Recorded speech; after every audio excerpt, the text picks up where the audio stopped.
Students, this is 9th standard algebra, first lesson sets यानी समुच्चय, और उसकी 1.3 एक्सरसाइज हम लोग आज करने जा रहे हैं। पहले उसके लिए हम लोगों को कुछ टर्म्स, 4 चीजें खास इसमें यूज हुई हैं। पहले हमने सेट्स क्या होता है उसके मेथड सीखे थे, फिर अगली एक्सरसाइज से पहले उसके टाइप्स सीखे थे और एक कंसेप्ट सीखा था। अभी फिलहाल हम लोग कुछ यहाँ पे कंसेप्ट सीख रहे हैं। सबसे पहला है वेन डायग्राम। वेन डायग्राम के बारे में मैं आप लोगों को बताऊंगी। वेन डायग्राम यानी वेन आकृति, इसमें हम लोग कोई भी ज्योमेट्रिकल शेप यूज कर सकते हैं, जैसे कि ट्रायंगल है, सर्कल है, स्क्वायर, रेक्टेंगल, कोई भी ज्योमेट्रिकल शेप हम यूज कर सकते हैं। उसके अलावा वो कैसा होगा ये हम सम्स में देख लेंगे। जैसे अगर मुझे लिखना है कि सेट ए है और इसके अंदर 1 2 3 4 5 ये इतने नंबर्स हैं, और एक सेट बी है जिसके अंदर है 2 3 और 4 ये इतनी चीजें हैं। अब इन दो मैं साथ साथ ये भी बता रही हूँ और ये भी बता रही हूँ। जैसे सबसेट, सबसेट का मतलब होता है उप समुच्चय। इसका मतलब होता है एक के अंडर में दूसरा। एक बड़ा सेट है और एक छोटा सा सेट है, ठीक है। जैसे सेट ए आप देख रहे हो, इसमें 1 से लेके 5 तक के नेचुरल नंबर या प्राकृतिक संख्याएं हैं। बी आप देख रहे हो जिसमें 2 3 और 4 यही 3 चीजें हैं। जाहिर बात है सेट बी छोटा है, सेट ए बड़ा है, उसके एलिमेंट ज्यादा है, इसके एलिमेंट्स कम है। उसके साथ साथ इसमें जितने भी एलिमेंट्स हैं, अगर वो सारे के सारे बड़े एलिमेंट बड़े सेट में आ रहे हैं, किसी भी सेट के अगर सारे elements are present in the other set, दूसरे सेट के सारे एलिमेंट्स में आ रहे हैं, देन हम बोलेंगे कि set B is a subset of set A, यानी सेट बी सेट ए का उप समुच्चय है। ध्यान से देखिए, अगर सेट बी के जो भी नंबर हैं या जो भी इसके अंदर एलिमेंट्स या सदस्य आ रहे हैं, वो सारे के सारे अगर सेट ए के अंदर या किसी भी सेट के अंदर अगर प्रेजेंट हैं, तो हम ऐसा कहेंगे कि set B is a subset of set A. ये जो है ये सिंबल है, आप लोग देख सकते हैं, एक सी, ऐसा थोड़ा लंबा टाइप का सी बनाना और उसके नीचे एक लाइन खींचनी है, ठीक है। सेट है, सबसेट है, उप समुच्चय है। और अगर नहीं है तो हम इसको ऐसे कट कर देते हैं। अगर हमको लिखना है, समझिए कि कोई सबसेट नहीं है, तो हम उसको ऐसे कट कर देते हैं। तो यहाँ पे 2 चीजें, अभी ये तो आपने सबसेट सीख लिया। अगर मुझे इसी को वेन डायग्राम में सिखाना है तो मैं कैसे सिखाऊंगी? मैं क्या करूंगी, एक ऐसे बना लूंगी, ये हो जाएगा मेरा सेट ए, ठीक है, ये सेट ए है। और इसके अंदर मैं एक बना लूंगी जिसको मैं बोलूंगी सेट बी। सेट बी के अंदर मैं लिखूंगी 2 3 और 4। इसमें कहीं कोई कॉमा नहीं होता है, कोई नंबर नहीं है कि आप 2 यहाँ लिखो, यहाँ 3 लिखो, यहाँ 4 लिखो। अब इस सर्कल के अंदर मैंने सेट बी लिखा है, उसके सारी चीजें इसके अंदर है। अब जो बची हुई, जैसे 2 3 और 4, ये इसमें से निकाल दूं तो क्या बचा, 1 और 5, वो मैं यहाँ कहीं पर भी लिख सकती हूँ। इसका मतलब सेट ए के अंदर जो है वो सेट बी पूरा का पूरा अंदर है। सेट बी और ए दोनों को मिक्स करो, 1 2 3 4 5, ये पूरा का पूरा नंबर सेट ए का है जो बाहर लिखा हुआ है, और अंदर वो भी चीजें आ गई जो सेट बी के अंदर की है। अगर मैं समझ लीजिए इसमें से ये कहूं कि अब ये तो चलो, ये जो सर्कल है ये हो गया सेट ए, ये जो पूरा है ये हो गया सेट सर्कल जो है वो हो गया सेट बी, पूरा जो है वो हो गया सेट ए। तो ये जो जगह बची, ये जो खाली वाली जगह बची है, इसको मैं क्या बोलूंगी? ये जो खाली जगह है इसको मैं बोलती हूँ बी कॉम्प्लीमेंट। कॉम्प्लीमेंट के लिए हम बी के ऊपर एक छोटा सा डैश लगाते हैं, या फिर बी के ऊपर आप छोटा सा सी भी लिख सकते हैं, लेकिन ये चीज अब जल्दी यूज नहीं होती, हम इस मेथड में ही ज्यादा लिखते हैं। और कॉम्प्लीमेंट ऑफ अ सेट का मतलब है पूरक समुच्चय। पूरक समुच्चय मतलब कि बी और बी का कॉम्प्लीमेंट दोनों को जब प्लस कर देंगे तो अपने आप ए बच जाता है। यानी मुझे अगर बी कॉम्प्लीमेंट यहाँ पर लिखना है, आपको कैसे करेंगे, 2 सेट्स दिए रहेंगे और एक का कॉम्प्लीमेंट पूछेंगे। समझो बी कॉम्प्लीमेंट आपसे पूछा है, आपको ये 2 सेट दिए, इसमें से बी कॉम्प्लीमेंट पूछा है, तो बी के जो भी नंबर हैं उन सारे नंबर को आप देख लो, और जो दूसरा सेट है उसमें से उन नंबर्स को कट कर दो। ये नंबर्स कट हो गए, ये नंबर बी के अंदर हैं, तो जो बचे वो बी कॉम्प्लीमेंट में आएंगे, यानी बी के पूरक समुच्चय में आएंगे। मतलब कभी भी याद रखो, बी वाला सेट और बी का कॉम्प्लीमेंट वाला सेट दोनों अगर मिक्स करोगे तो क्या बन जाएगा, जो हमारा यूनिवर्सल सेट था।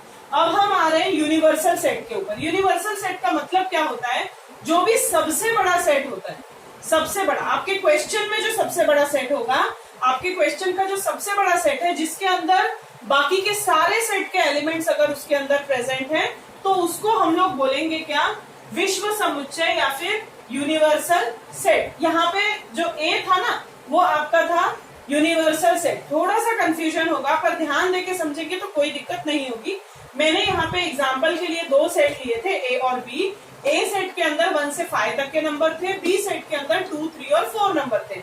तो अगर मुझे ये बताना है कि बी के सारे एलिमेंट्स ए के अंदर हैं, तो मैं क्या लिखूंगी कि बी जो है वो ए का सबसेट है, यानी कि बी है ए का उप समुच्चय। और उसको इतना बड़ा वाक्य, इतना बड़ा सेंटेंस लिखने की जगह मैं ये साइन लगाऊंगी, एक सी जैसा है लंबा सा और उसके नीचे एक लाइन खींची हुई है।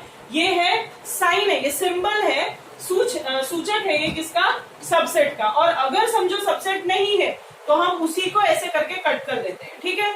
उसके बाद ये हुआ तो वेन डायग्राम में मैंने बताया। वेन डायग्राम हम कैसे बनाते हैं, वेन आकृति, पहले जो भी सबसे बड़ा वाला सेट होता है ना उसको हम जनरली हम रेक्टेंगल या स्क्वायर यूज करते हैं। मैंने बड़ा वाला सेट बना लिया और बाहर उसका नाम लिख लिया।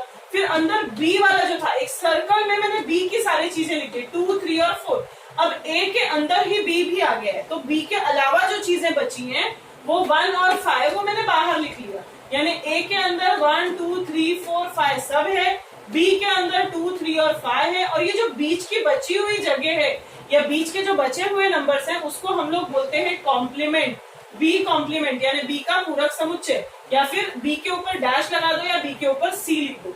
बी के ऊपर सी हम अब जल्दी नहीं लिखते हैं, किसी के भी ऊपर हम डैश ही लगाते हैं।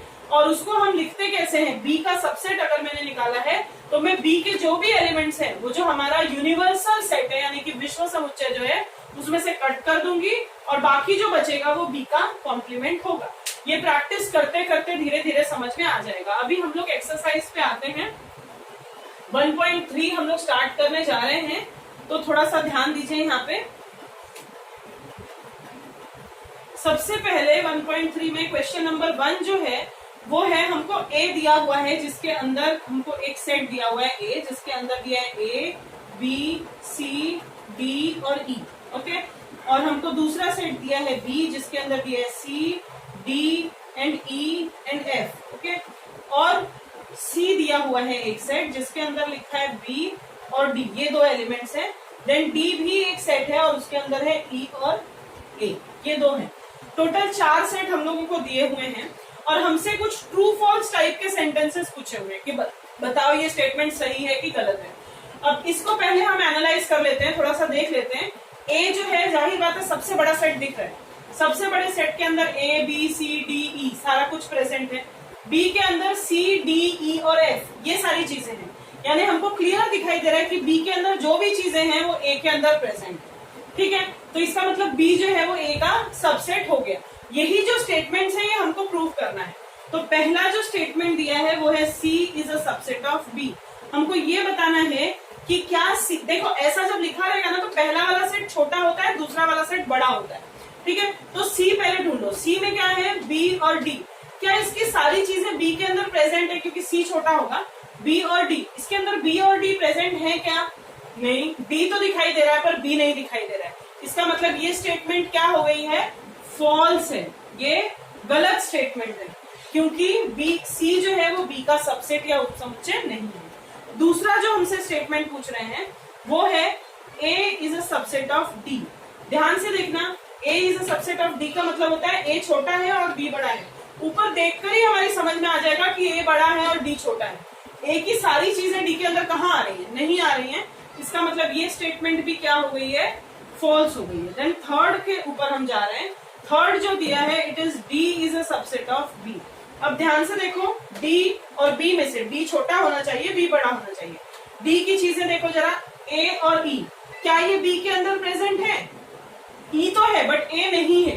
ए नहीं है इसका मतलब क्या है कि ये स्टेटमेंट भी क्या है, फॉल्स है। फिर हम फोर्थ पे जा रहे हैं। फोर्थ में हमको क्या दिया हुआ है कि D is a subset of A.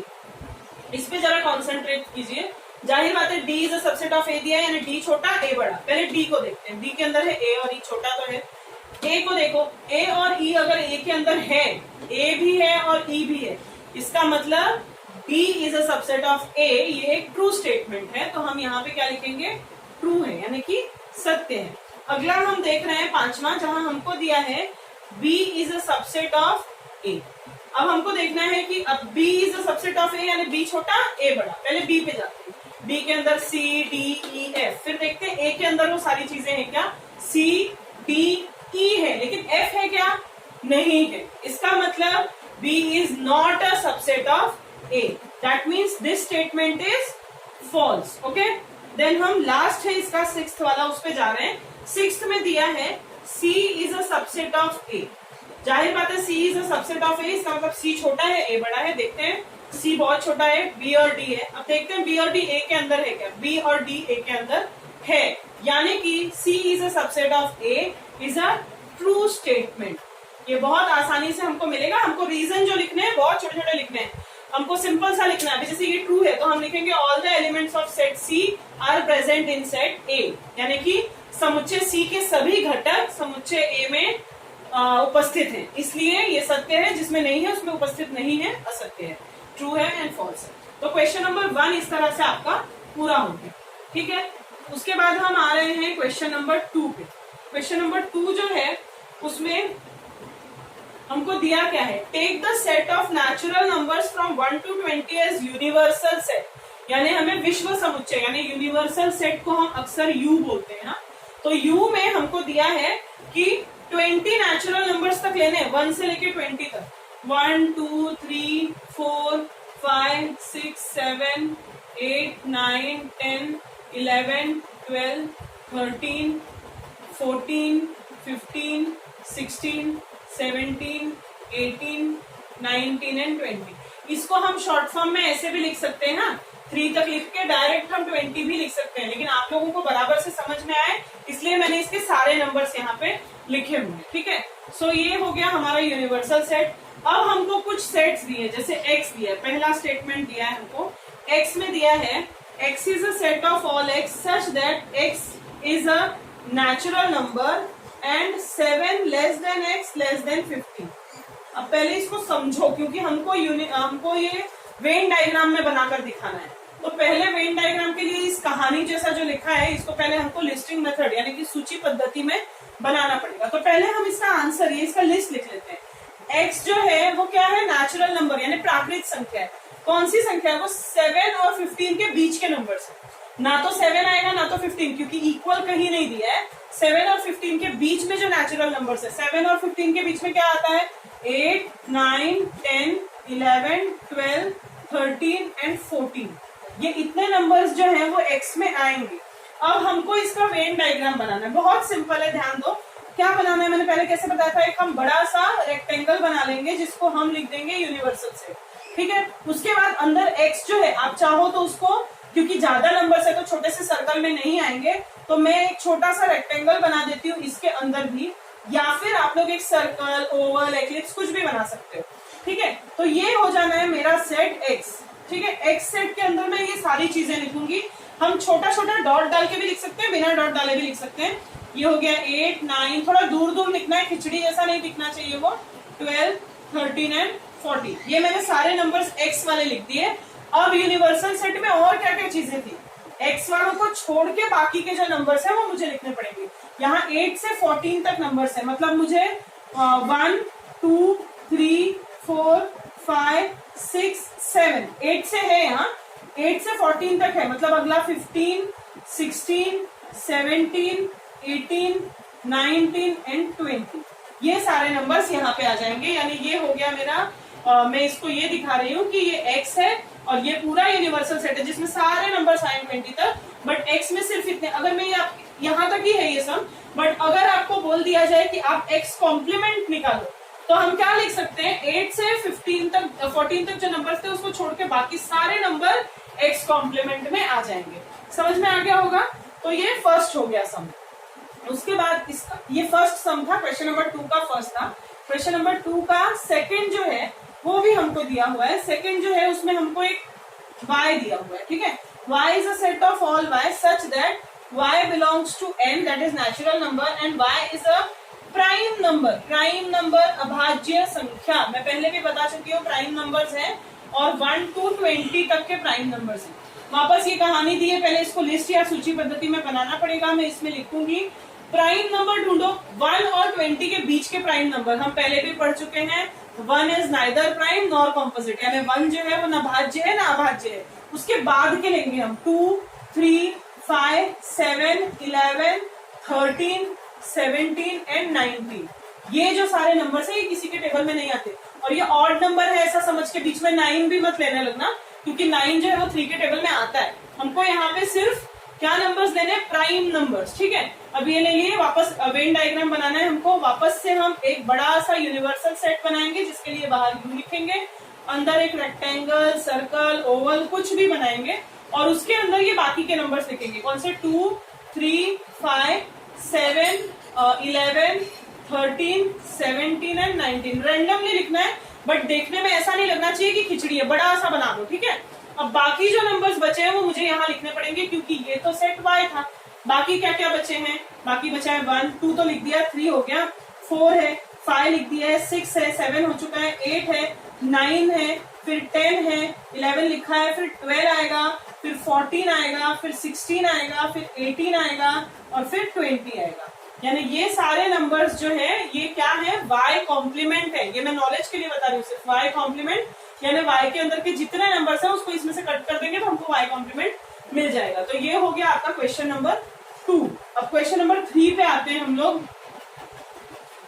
Question number 3 जो है उसमें हम लोगों को ऑलरेडी यूनियन सेट दिया, यूनिवर्सल सेट दिया है, दैट इज 1, 2, 3, 7, 8, 9, 10, 11 एंड 12। ओके, ये नंबर्स हमको दिए हुए हैं ऑलरेडी, और P दिया हुआ है एक सेट जिसके अंदर है 1, 3, 7 एंड 10। ये नंबर्स दिए हुए हैं, ये दो चीजें हमको दी हैं। और फिर हमसे कुछ क्वेश्चन पूछे। फर्स्ट पूछा है show the set U, P and P complement by Venn diagram. हमको वेन डायग्राम से ये बताना है कि U, P और P कॉम्प्लीमेंट। P कॉम्प्लीमेंट हमको नहीं दिया है, पहले हमको P कॉम्प्लीमेंट निकालना पड़ेगा। उसके लिए हम P कॉम्प्लीमेंट निकालेंगे। पहले भी मैं बता चुकी हूँ कैसे निकालना है। P के जो भी नंबर्स हैं वो इसमें से आप कट कर दो। असली में कट नहीं करना है, हमको सिर्फ अज्यूम करना है कट करने का। जैसे 1 अगर मैं देख रही हूँ तो है तो वो नहीं लिख सकती।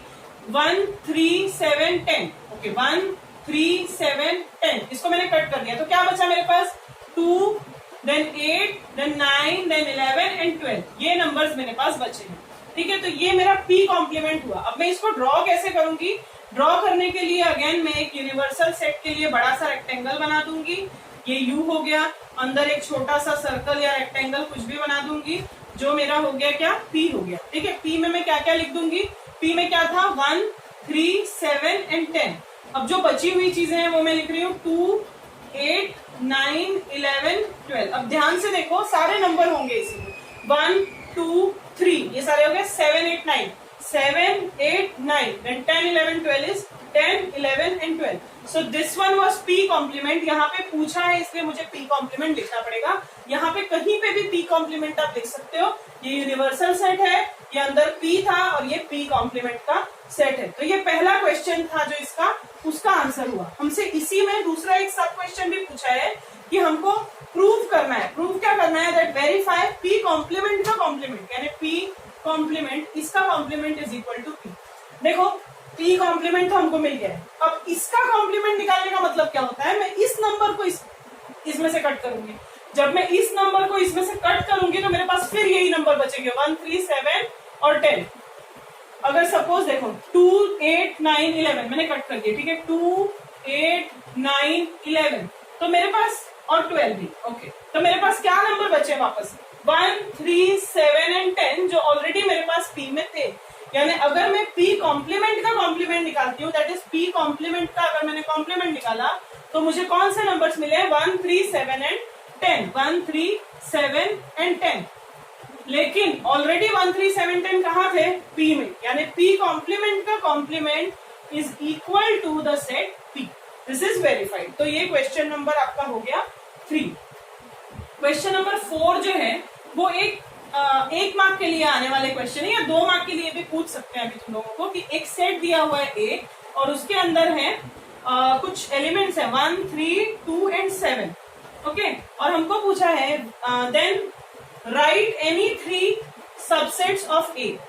देखो हमको A के सबसेट्स बनाने अपनी मर्जी से।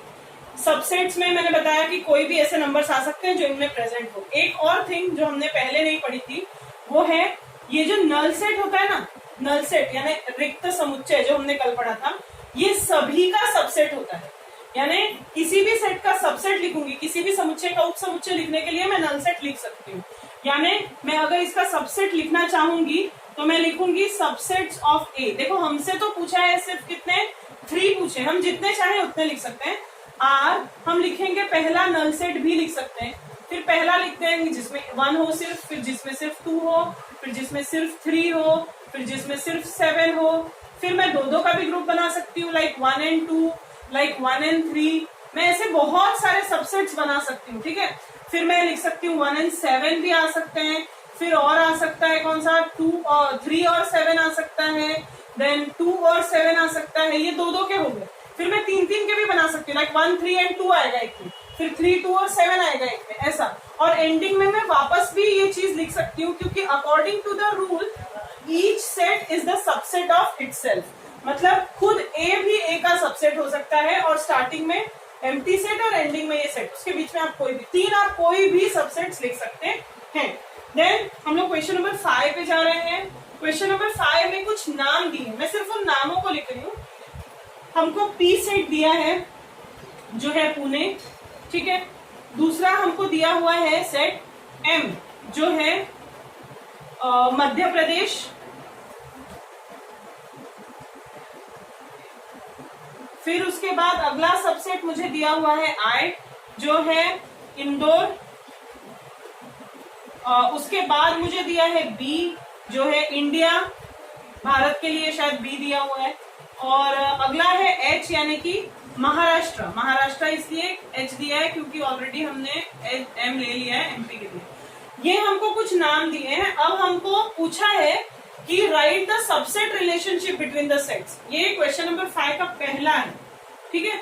इनके बीच में हमको सबसेट रिलेशन बताना है, यानी कौन सा किसके अंदर है, ठीक है। सबसे आसान है, पहले तो पुणे आ जाएगा, किसके अंदर, पुणे आ जाएगा महाराष्ट्र के अंदर। तो पहला हो जाएगा P is a subset of H, ठीक है। अगला और किसके अंदर आ जाएगा P, जो भी महाराष्ट्र के अंदर है वो सारी चीजें किसके अंदर होंगी, इंडिया के अंदर, यानी P is a subset of B, ठीक है। अगला इंदौर जो है वो है मध्य प्रदेश के अंदर, तो I is a subset of M। I जो छोटा होगा वो पहले लिखना है, जो बड़ा होगा वो बाद में, ठीक है। तो इंदौर आ रहा है मध्य प्रदेश के अंदर, तो इंदौर आ गया। और उसके साथ साथ इंदौर फिर से किसके अंदर भी आ रहा है, भारत के अंदर भी तो है, इंडिया में। So Indore is a subset of B, okay. Then again अब महाराष्ट्र किसके अंदर आ रहा है, भारत के अंदर। तो यानी कि महाराष्ट्र यानी एच था जिसका, Maharashtra is a subset of India, ठीक है। मतलब मैंने सारी चीजें ली। देखिए सबसे पहले पुणे आया महाराष्ट्र के अंदर, तो P is a subset of H। फिर पुणे आया इंडिया के अंदर, यानी P is a subset of B, 2 हो गए। फिर मध्य प्रदेश एक रह गया, ओके। मध्य प्रदेश जो है M, वो भी तो सबसेट है। वो किसका सबसेट है, इंडिया का, क्योंकि मध्य प्रदेश भी तो इंडिया के अंदर आता ही है। तो सबसे पहले पुणे हो गया महाराष्ट्र के अंदर, यानी P is a subset of H। Then Pune हो गया इंडिया के अंदर, that P is a subset of B। Then Indore हो गया मध्य प्रदेश में, यानी I is a subset of M। Then Maharashtra हो गया, सॉरी मध्य प्रदेश हो गया इंडिया में, यानी M is a subset of B।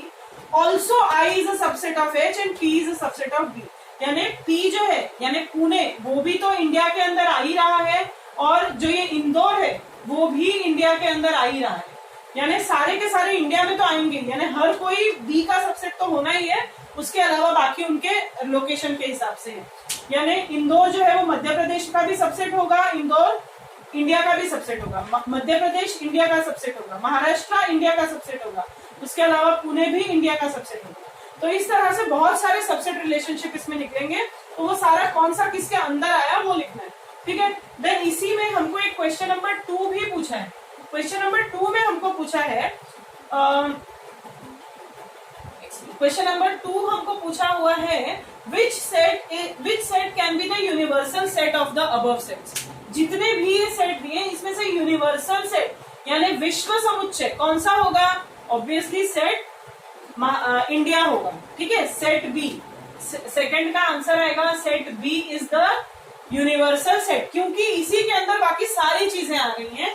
So set B is the universal set. तो ये हो गया question number 5। Now question number 6 पे आ रहे हैं हम लोग।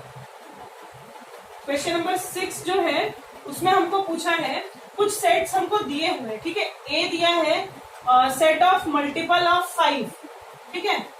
मल्टीपल्स ऑफ 5 बोले हैं तो मल्टीपल यानी होता है टेबल, ओके। मल्टीपल होता है टेबल, तो उसकी जगह समझो, मैं ये आपके एग्जाम्पल के लिए सिर्फ लिख रही हूँ। मल्टीपल के लिए हो गया 5, 10, 15, पता नहीं आगे कहां तक पूछा है, ठीक है। Then set B is a multiple of 7, B जो है वो 7 का मल्टीपल है, 7 का मल्टीपल यानी 7 का टेबल लिखना है, ठीक है। तो उसके आगे भी पता नहीं कहां तक है, 3-4 चीजें आप लिख दीजिए, उसके आगे का कंफर्म नहीं। तो फर्स्ट सेट हो गया। सी लिखा है हमको, ये 6 का फर्स्ट है। सी लिखा है हमको जिसमें हमको मल्टीपल ऑफ 12 लिखा है, ओके। तो 12, 24, 36, 48 इस तरह के नंबर्स आएंगे। अब हमसे ऊपर पूछा है which set of the number could be the universal set for the sets given below. ये जो सेट्स हमको दिए हुए हैं, पहला वाला, ये पहले में 3 चीजें दी हुई, कोई भी कॉमन नंबर नहीं है इनके बीच में। तो क्या लगता है, ये तीनों भी नंबर के लिए अगर हमको एक यूनिवर्सल सेट ढूंढना है तो हम कौन सा यूनिवर्सल सेट ढूंढ सकते हैं? देखो, नेचुरल नंबर वाला जो सेट होता है उसके अंदर भी ये सारी चीजें आएंगी। जो हमारे पास होल नंबर होता है यानी पूर्ण संख्या, उसके अंदर भी सारी चीजें आएंगी। इंटीजर जो होता है ना, पॉजिटिव इंटीजर बोलते हैं उसको, यानी कि जो प्लस वाले जो नंबर होते हैं इंटीजर में, पूर्णांक संख्याओं में, वो भी एक सेट हो सकता है। तो इस तरह से क्यू हो सकता है, आर हो सकता है, तो सारी चीजें हो सकती हैं। तो हम लिखेंगे for non negative multiples any of the set N, W and I, ये 3 चीज खास करके हम लोग ले सकते हैं, ठीक है। ये सारी चीजें। अगला जो 6th का जो सेकंड सम है, 6th का जो सेकंड सम है उसका भी होगा यही, बट हाँ, क्योंकि नेचुरल नंबर्स में सारी चीजें आ जाती हैं। तो अभी इसमें पी लिखना है हमको। पी है set of integers which are multiple of 4। Integer लेकिन 4 के मल्टीपल होने चाहिए। 4 का मल्टीपल है 4, 8, 12, ये सारे नंबर्स होंगे, ठीक है। तो कौन सा सेट होगा? और दूसरा सेट दिया है हमको, टी दिया है इवन स्क्वायर नंबर्स। टी जो है वो इवन स्क्वायर नंबर, सम और वर्ग संख्याएं, मतलब सम भी होनी चाहिए, वर्ग संख्याएं भी होनी चाहिए। तो वर्ग संख्याएं जो सम होंगी वो है 1 का स्क्वायर जो 1 होगा, लेकिन इवन नहीं है। फिर आएगा 4 आएगा, फिर 3 का नहीं आ सकता है, 4 का आ सकता है 16, देन 5 का नहीं आ सकता है, 6 का आ सकता है 36, 7 का स्क्वायर 49 वो नहीं आएगा, 8 का आएगा 64, इस तरह के नंबर्स आएंगे। तो ये सारे नंबर्स के लिए भी हमको एक क्या ढूंढना है? यूनिवर्सल सेट यानी विश्व समुच्चय। सेम जो पिछले सम में था वही आएगा। नेचुरल नंबर यानी प्राकृतिक संख्याओं में सब कुछ आएगा, होल नंबर यानी पूर्ण संख्याओं में आएगा, और इंटीजर यानी कि पूर्णांक संख्याएं जो नॉन नेगेटिव होंगी यानी जो पॉजिटिव होंगी उसमें ये आ सकता है, ठीक है। तो ये हो गया क्वेश्चन नंबर 6। और लास्ट है क्वेश्चन नंबर 7, जिसमें हमको एक छोटा सा क्वेश्चन है और हमको बहुत ही इजीली उसका जवाब देना है। Let all the students of class A R the universal set, ठीक है। तो मैं यूनिवर्सल सेट में ले रही हूँ all students of a class, किसी भी कक्षा के सभी विद्यार्थियों का एक सेट बना है, एक समुच्चय बना है जिसका नाम हमने रखा है यू। फिर हमको दूसरा दिया है लेट सेट ए, ए जो एक सेट है वो हमको लिया है be the students who score 50% और मोर मार्क्स इन मैथ्स। तो ये जो होंगे वो स्टूडेंट्स होंगे हु स्कोर 50% और मोर मार्क्स, ठीक है, इन मैथ्स। मैथ्स में इन लोगों को 50% या उससे ज्यादा नंबर मिले हैं। तो हमको पूछा है then write the complement of set A, मुझे सेट ए का पूरक समुच्चय यानी कॉम्प्लीमेंट लिखना है। देखो एक क्लास है, उसमें से टोटल बच्चे जो है वो यू में आ रहे हैं यानी यूनिवर्सल सेट विश्व समुच्चय में। ए में वो बच्चे आएंगे जिसको 50% या उससे ज्यादा नंबर मिला है। तो बचे कौन? जिनको 50% से कम नंबर मिले हैं। तो हम यहाँ पे ए कॉम्प्लीमेंट में आएगा students who scored, sorry who secured दिया है, हु सिक्योर्ड लेस देन 50%, मतलब 50% से जिनको कम मिले हैं वो आ जाएंगे कॉम्प्लीमेंट में, ठीक है, इन मैथ्स। तो मैथ्स में जिनको 50% से ज्यादा मिले थे वो ए में आए, जो 50% से कम मिले वो ए कॉम्प्लीमेंट या ए के पूरक समुच्चय में आ गए। तो इस तरह से एक्सरसाइज 1.3 जो है वो कंप्लीट हो गई। Thank you.